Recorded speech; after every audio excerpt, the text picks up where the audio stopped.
저는 오늘 사도행전 18장 말씀을 중심으로 만남의 축복이라는 제목으로 함께 은혜를 나누고자 합니다. 아리스토텔레스는 이렇게 말했습니다. 그래, 잘 아는 말이죠. 인간은 뭐다? 생각하는 플라톤인가요? 파스칼이 얘기했고, 인간은 사회적 동물이다. 우리 다 중고등학교 때 배우지 않았습니까? 그죠? 동물이라고 표현한 건 조금 좀 찌질하지만 그 의미는 인간은 절대로 혼자서는 살 수가 없다는 것입니다. 여러분, 사람이 태어나면은 벌써 우리에게는 부모님, 형제, 그리고 할머니, 할아버지, 가족, 친척, 이렇게 이제 가족을 만나는 것입니다. 또 함께 더불어 살아가는 이웃을 만나는 것입니다. 그런데 그 만남이 어떠한가에 따라서 그 사람의 인생에 큰 영향을 주는 것을 볼 수 있습니다. 요즘 그 부부의 세계라는 드라마가 이제 어제 끝났나요? 네, 그렇진 않죠, 그죠? 전 사실 드라마를 잘 안 보는데 안에 따라서 가끔 이렇게 봤습니다. 그런데 그 결론이 뭡니까? 참 가족이고 만남이 할지라도 사랑 안에서 하나 되지 못하고 바람 피우고 견눈질하고 그러면은 어떻게 된다? 어려워집니다. 고통스러운 만남. 그 만남이 축복된 만남이 아니라 그걸 보게 되는 것입니다. 그렇죠? 여러분, 만남이 어떤가에 따라서 인생에 영향을 주기도 하지만 그 더 나아가 인생 전체를 바꾸기도 하는 것입니다. 축복된 만남도 있지만 정말 아프고 고통스러운 만남도 있습니다.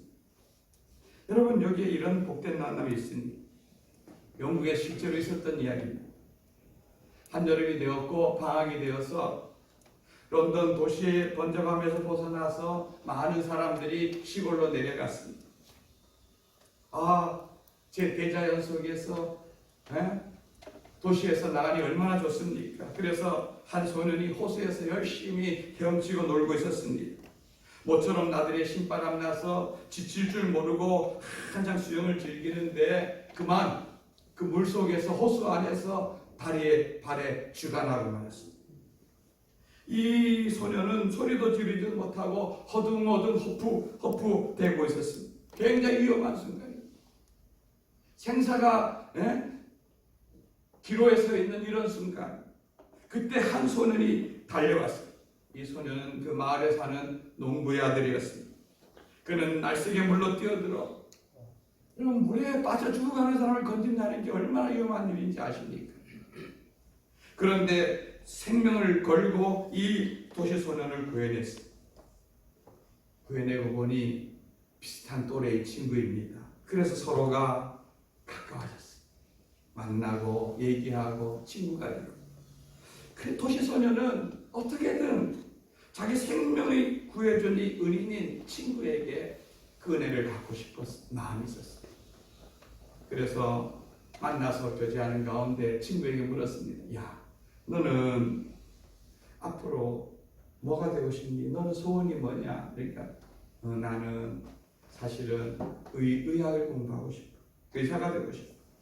그래서 병들고 어려운 그런 사람들을 구해주고 싶어. 그런데 나는 사실은 우리 아버지가 시골에 살기 때문에 의대를 갈 수가 없어. 이런 형편을 알았습니다. 이 도시 소년은 그것을 가지고 와서 부모님과 상의했습니다. 그 부모님도 자기 아들의 생명을 구원해 준 그 생명의 은인을 도와주기로 약속을 했어요. 그렇게 해서 정말 소망이 없던 이 시골 소년이 열심히 공부해서 의대를 가서 그가 유명한 의학 박사가 된 것입니다. 이 사람이 누구냐 하면은 페니실린을 그것을 발견한 알렉산더 플레밍이라는 의사입니다. 여러분, 이 페니실린이라는 약은 20세기의 기적의 약이라고 할 만한 것이었고, 결국 플레밍은 이것을 통하여서 노벨 의학상의 상을 받게 되었습니다. 생명의 의미를 도와서 위대한 의학자로 만든 그 도시 소년도 잘 자라서 그도 멋진 훌륭한 인물이 되었어. 그런데 그가 그만 급한 일로 그 나라의 위중한 일로 중동 지역에 가 있다가 그만 급성 폐렴에 걸려서 거의 위독한 상태에 있었어. 그 소식을 바로 이 친구인 프레밍 박사가 들은 것이. 그리고 비행기 편으로 급하게 그에게 자기가 개발한 페니실린을 급송해서 그 주사를 맞고서야 그가 자기 폐렴을 이겨내고 회복된 것입니다. 이 프레밍이 물에서 한번 살려내고 또 폐렴으로 죽으면서 살려낸 바로 그 사람이 위대한 영국의 수상인 처칠인 것입니다. 여러분, 이 만남이 얼마나 멋진 만남입니까? 여러분, 만약 처칠이 그런 위기에서 살지 못하였더라면 여러분 2차 세계대전을 어떻게 승전으로 이끌 수 있고 오늘날 이런 세계가 편성되었다고 우리가 장담할 수 있겠습니까?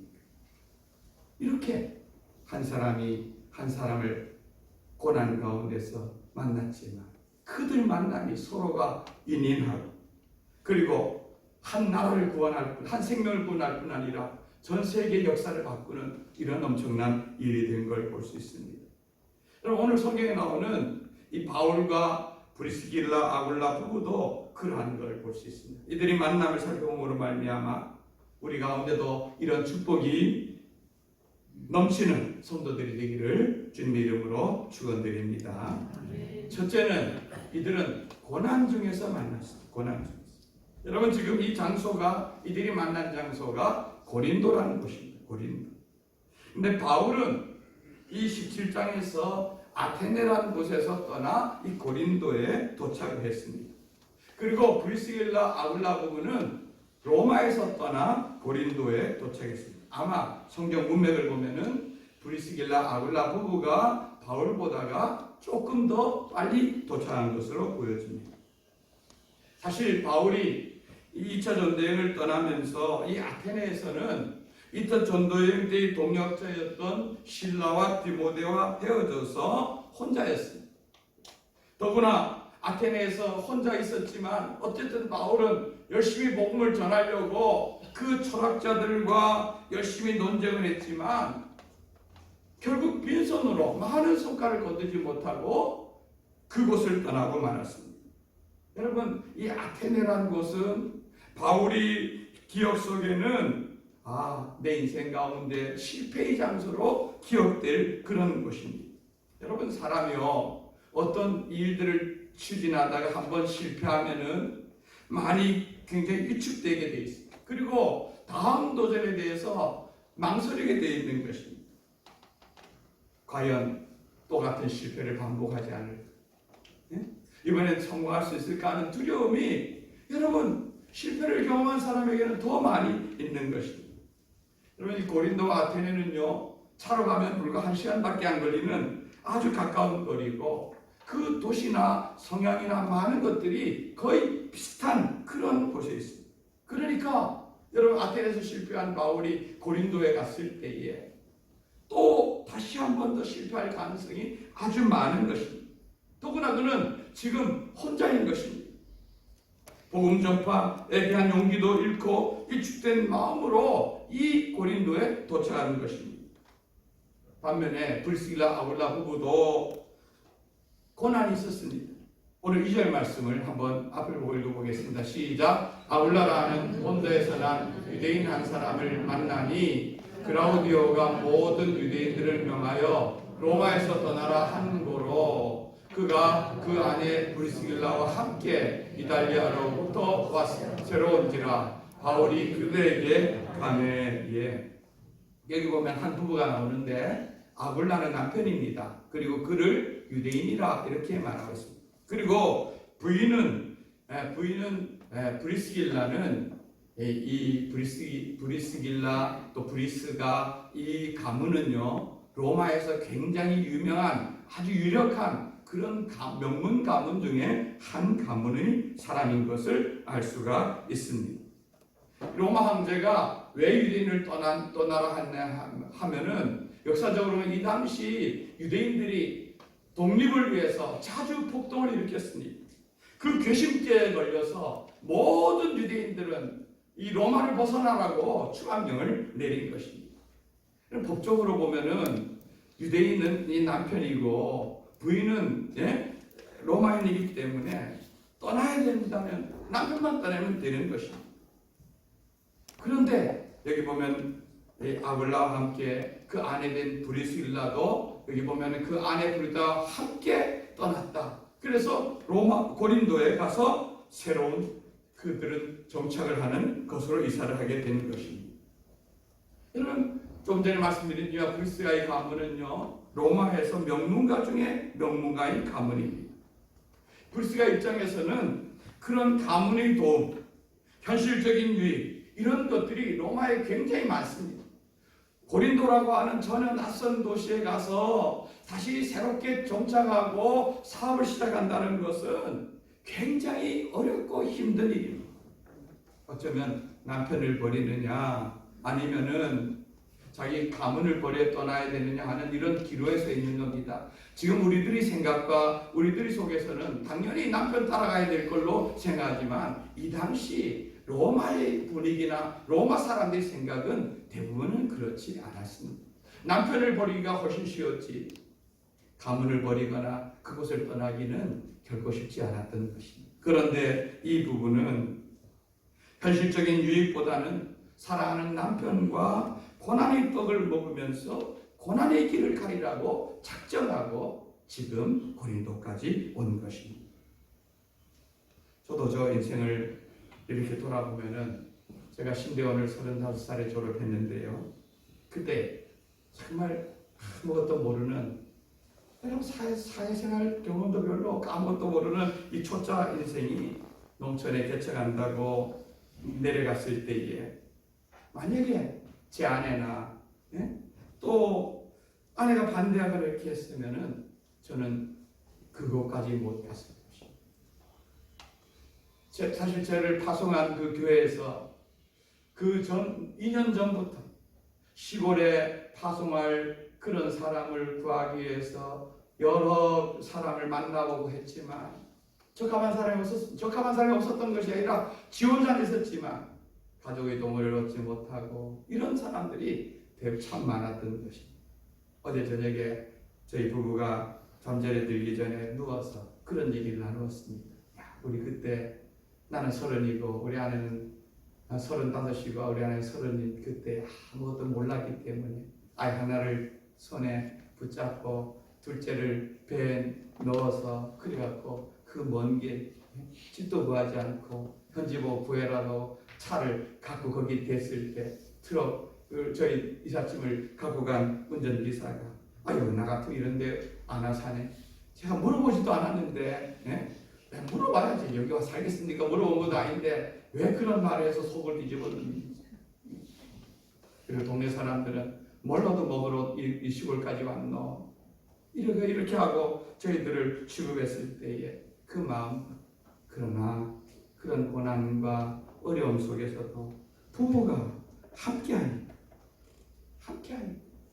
그 어려움을 이겨내고 돌아보면은 행복으로만 가득 차 있었던 그 시기인 것을 볼 수가 있습니다.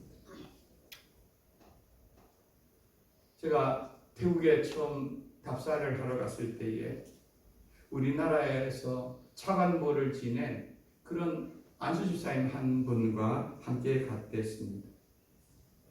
여러분 우리나라의 차관보라고 하는 이 직책은 굉장히 고위공직자 아닙니까? 장관, 차관, 차관보 이렇게 나가니까 한 상급쯤 되어지는 분인데 이분이 이제 공직에서 이제 은퇴를 앞두고 은퇴 이후에 무엇을 할까 이렇게 생각하다가 그 마음의 복음에 대한 열정을 가지고 태국 선교를 하려고 그는 마음의 준비를 하고 있었습니다. 그래서 여러분 차관보까지 지내보니까 얼마나 똑똑하겠습니까? 그래서 그분은 혼자 독학으로 태국어로 말을 할 정도가 아니라 전도를 할 정도. 저희들이 한 번은 어떤 조그만 호수를 이렇게 강을 건너가는데 강에 그 배에다가 거기 차를 싣고 사람을 가니까 여러 사람이 거기 탔을 거 아닙니까? 그러니까 현지에 있는 그 태국 청년에게 이분은 스스로 다가가서 복음에 대해 설명하고 예수님과 천국과 지옥에 대해 설명하고 또 그런 것을 하고 있느냐 물을 정도로 열심을 갖고 이렇게 말할 정도니 얼마나 준비가 되었습니까? 자기가 세상적으로 여러 가지 많은 기술도 있습니다. 또 연금도 많이 나옵니다. 생활에 대한 걱정도 없습니다. 복음에 대한 열정도 있습니다. 그런데 이분이 딱 한 가지 부정한 것이 있습니다. 뭐냐면은 브레이크가 딱 걸리는데 어디서 걸리겠습니까? 가정에서. 사모님이 나는 못 간다. 나는 못 간다. 뒤로 발랑 넘어진 겁니다. 그래서 나는 언어도 다르고 더운 나라에서 나는 가서 살 자신이 없다. 가려면 당신 혼자 가. 당신 혼자 가. 이 주사님이 그게 너무 힘든 겁니다. 그래서 여러분 그렇게 되어지면은 이 선교하고자 하는 열정 마음은 있지만 이걸 추진하지 못하니 힘을 잃게 되는 것이 혼자 간다고 해서 반쪽 선교도 그건 안 되는 것입니다. 모르겠어요. 어떻게 됐는지 혼자 가셨는지 같이 가셨는지 아니면은 못 가셨는지 그 뒤에 얘기는 모르지만 여러분 부부는요 기쁠 때도 함께 해야 되지만 어렵고 힘들 때도 함께 해야 되는 줄 믿습니다. 그렇게 되어질 때에 그 만남이 복된 만남이 되는 것입니다. 오늘 바울도 고난 속에서 어려움 속에서 이 고린도에 왔고 이 브리스길라 아굴라 부부도 고난 속에서 이 고린도에 왔습니다. 그러니까 이들의 마음이 서로가 각각 다른 문제지만 얼마나 마음이 어렵고 힘들겠습니까? 그때 찾아간 사람이 공교롭게도 바울이 그들 같은 천당 만드는 일을 하는 직업이라서 그들이 만났습니다. 그러니까 이들은 하루에 잠자는 시간 외에 열몇 시간을 거의 같이 생활합니다. 같이 천막을 만들고 그리고 여기 4절에 보면은 안식일에 바울은 회당에 가서 강론하고 아마 프리스길라 아울라 부부도 거기 참여해서 같이 예배를 드립니다. 그러니까 삶을 통해서 그들은 하나님에 대한 부분을 나누고 서로 고난을 위로하고 서로 격려하고 이렇게 하면서 이들의 만남은 서로가 윈윈하는 함께 살아가는 그런 만남이 된 걸 볼 수가 있습니다. 두 번째로는 이들은 복음의 동력자가 된 것을 알 수 있습니다. 여러분 이들이 만남은 처음에는 같은 업종을 통해서 만났지만 그러나 직업인으로서만 만난 것은 아니었습니다. 사실 바울은 돈을 버는 것이 그 인생의 목적이 아니었습니다. 오늘 여기 보면은 3절에 보면은 생업이 같음으로 생업 자기가 살아가는 생계 바울은 자비량으로 선교하는 선교사였기 때문에 생계를 위해서 늘 일하는 일을 어디 가나 했던 것을 볼 수 있습니다. 그러나 그것이 그가 사는 이유가 아니었고 분명한 그의 삶의 이유는 4절에 표현한 대로 그는 시간이 될 때마다 기회가 될 때마다 하나님 말씀을 전파하고 하나님의 교회를 세우는 것이었습니다. 그렇게 할 때에 이 부부도 그 바울의 말씀을 듣고 바울과 함께하는 그 시간을 통하여서 나중에는 복음의 동력자가 되는 것입니다. 사도행전 18장 18절 말씀을 한번 앞을 보고 읽어봅니다. 시작. 바울은 더 여러 날 머물다가 형제들과 작별하고 배 타고 수리아로 떠나갈새 브리스길라와 아굴라도 함께 하더라. 여기 보시면은 바울이 이제 고린도에서의 1년 6개월의 사역을 마치고 다음 사역지로 떠날 때에 누가 함께 갔다고요? 브리스길라 아굴라 부부가 함께 갔다고 말하고 있는 것입니다. 여러분 이건 잠깐 가는 것이 아니라 바울이 가는 그곳에 이들 부부도 함께 이사가는 것을 의미하는 것입니다. 여러분 사업한다는 것이 우리 교회도 사업하는 분들이 있지만 이 사업한다는 것이 한 지역에서 자리 잡으려면은 많은 시간이 필요합니다. 그죠? 그래야지만 사람들도 많이 알게 되고 인맥도 쌓이고 단골도 생기고 그렇게 하다 보면 자리가 잡히는 것입니다.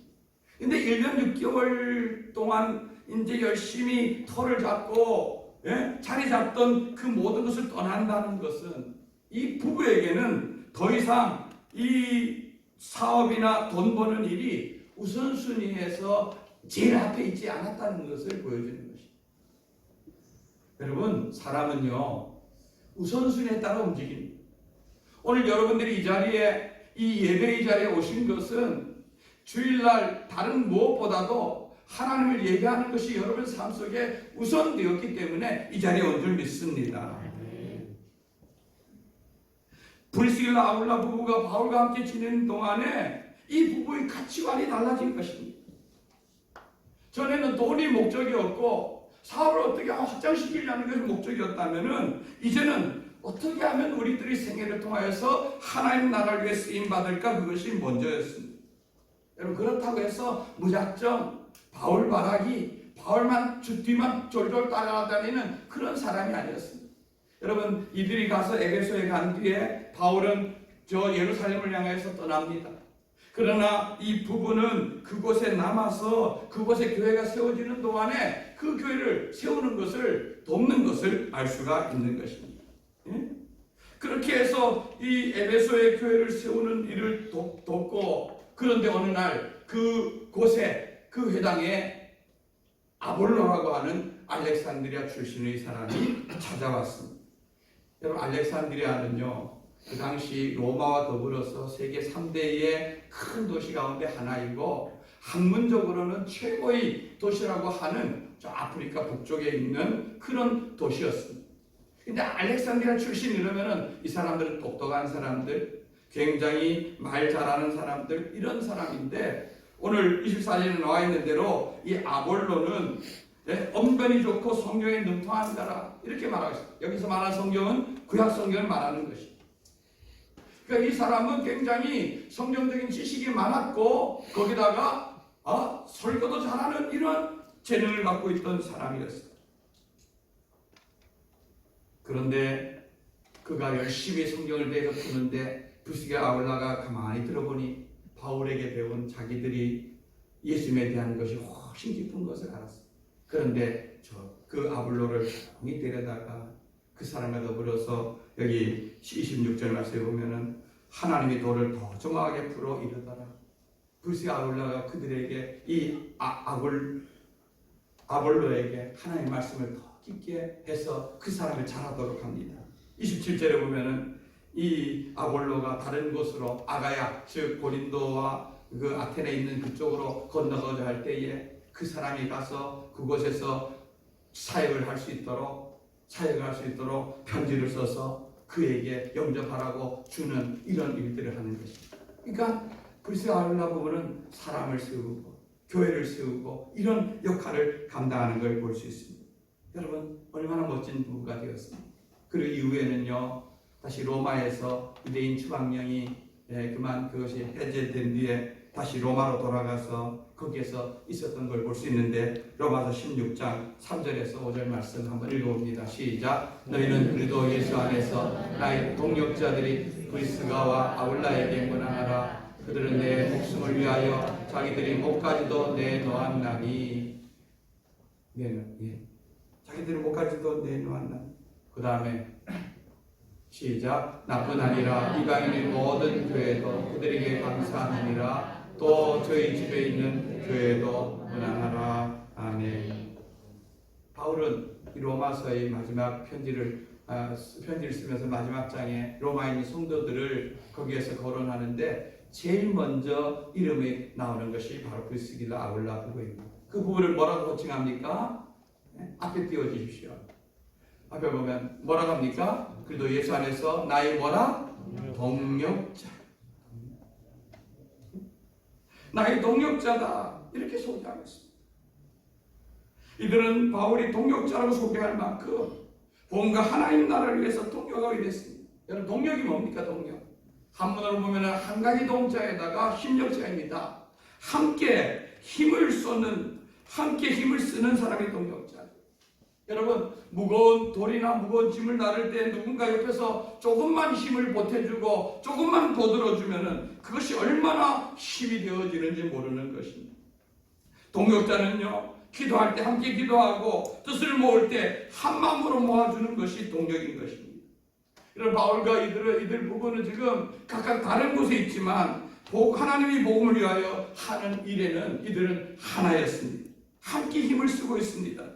여러분, 하나님 나라는요, 옛날이나 지금이나 이런 동력자들에 의해서 세워지는 것입니다. 바울은 정말 전문적인 사역자였다면 불스가 아울라 부부는 어떤 평신도 사역자지만 이들의 꿈은 하나였습니다. 어떻게든 자기들이 있는 그곳이 하나님 나라가 확장되어져 가는 것. 그래서 아까 말씀해 보면은 뭐라고 하였습니까? 또 저희 집에 있는 교회에도 감사합니다. 문안. 그러니까 불스가 아울라 부부는 자기 집을 오픈해서 로마에 교회를 세워서 거기에서 그 사람들을 모아 하나님 나라를 세워갔던 것을 알 수가 있습니다. 여러분, 사람이요, 집으로 이렇게 사람을 모시면 어떻습니까? 예배만 드립니까? 아니죠. 끝나면 식사도 해야 돼요. 청소도 해야 돼요. 감당해야 될 일이 많습니다. 그런 수고를 이 부분은 아끼지 않았다는 것입니다. 여러분, 이 동력자가 중요한 것이 오늘 우리가 읽은 말씀 5절 말씀을 한번 읽어볼까요? 5절 말씀 시작. 신라와 디모데가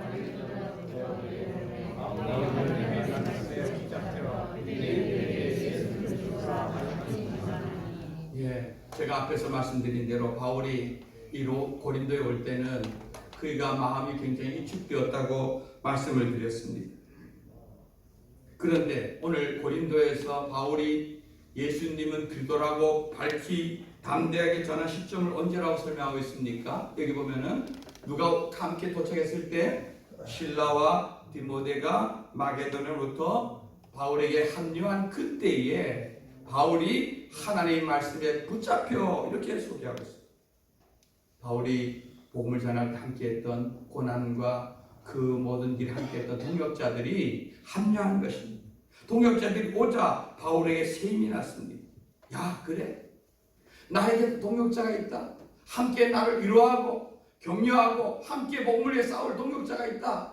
자, 우리에게는 대적자가 있지만 우리가 주눅들지 않고 담대하게 복음을 전하자. 이 마음이 바울에게 또 그들에게 함께 세운 것입니다.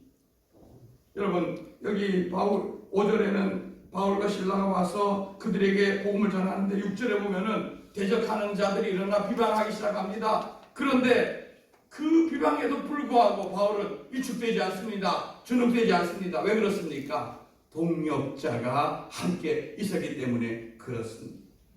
여러분, 그렇게 해서 그들은 그 담대하게 복음을 전해서 이 고린도라고 하는 교회가 세워지기 어려운 땅에 하나님의 교회를 기어이 세우고 마는 것입니다. 이것이 바로 동력의 힘인 것입니다.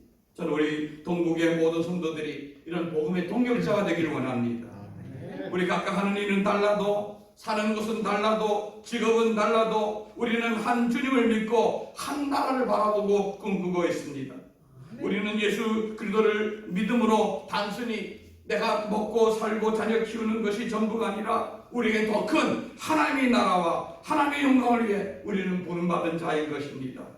우리가 이 땅을 떠날 때 복음과 하나님의 나라를 위해서 쓰임받은 그런 위대한 인생으로 하나님 앞에 또 성도들에게 기억되기를 바라는 것입니다. 말씀을 정리합니다. 여러분, 바울과 브리스길라 아굴라 부부의 만남은 참으로 축복된 만남이었습니다.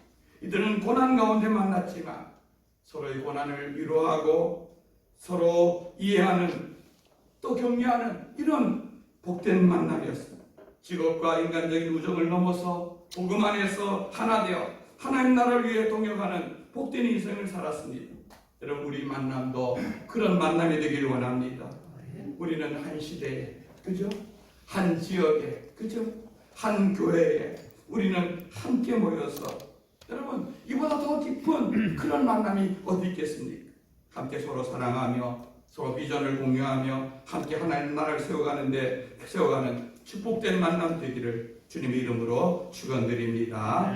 아멘. 559장 찬송 함께 드리겠습니다.